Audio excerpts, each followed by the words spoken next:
കോഴിക്കോട് പന്തീരാങ്കാവിൽ തെരുവുനായ ആക്രമണം 3 പേർക്ക് തെരുവുനായയുടെ കടിയേറ്റു. ഇവരെ കോഴിക്കോട് മെഡിക്കൽ കോളേജ് ആശുപത്രിയിൽ പ്രവേശിപ്പിച്ചു. ആക്രമകാരിയായ നായ നാട്ടുകാർ അടിച്ചു കൊന്നു. പ്രദേശത്ത് വളർത്തുമൃഗങ്ങൾക്കും നായയുടെ കടിയേറ്റിട്ടുണ്ട്.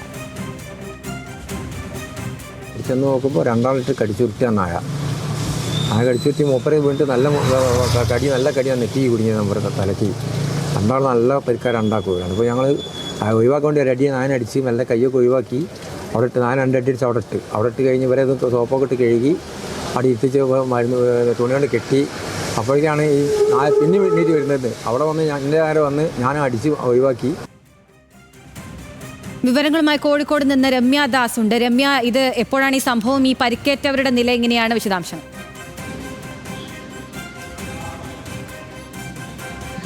അഖില, ഇന്ന് വൈകിട്ട് ഏകദേശം ഒരു 4 മണിയോട് കൂടിയാണ് ഈ കോഴിക്കോട് പന്തീരങ്കാവിൽ മുതുവനത്തറയിൽ ഈ അക്രമകാരിയായ നായ 3 പേർക്ക് കടിയേറ്റിട്ടുള്ളത്.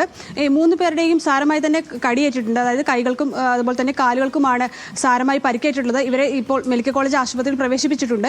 കൂടാതെ തന്നെ ഈ പരിസരത്ത് തെരുവുനായയുടെ കടി വളർത്തുമൃഗങ്ങൾക്കും ഏറ്റിട്ടുണ്ട്. ഈ വീടിന് പുറത്ത് നിൽക്കുകയായിരുന്നു ഈ 3 പേരും. അയൽവാസികളാണ്. അപ്പോഴാണ് ഓടിയെത്തിയ ഈ നായ ഇവരെ ആക്രമിക്കുന്നത്. തുടർന്ന് ഇവരുടെ നിലവിളി കേട്ട് ഓടിയെത്തിയ പരിസരവാസികളാണ് ഈ നായയെ ഇവരിൽ നിന്നും രക്ഷിക്കുന്നത്. തുടർന്ന് ഈ നായയെ പരിസരവാസികൾ തന്നെ അടിച്ചു കൊന്നു എന്നുള്ളതാണ് നമുക്ക് അറിയാൻ കഴിയുന്നത്.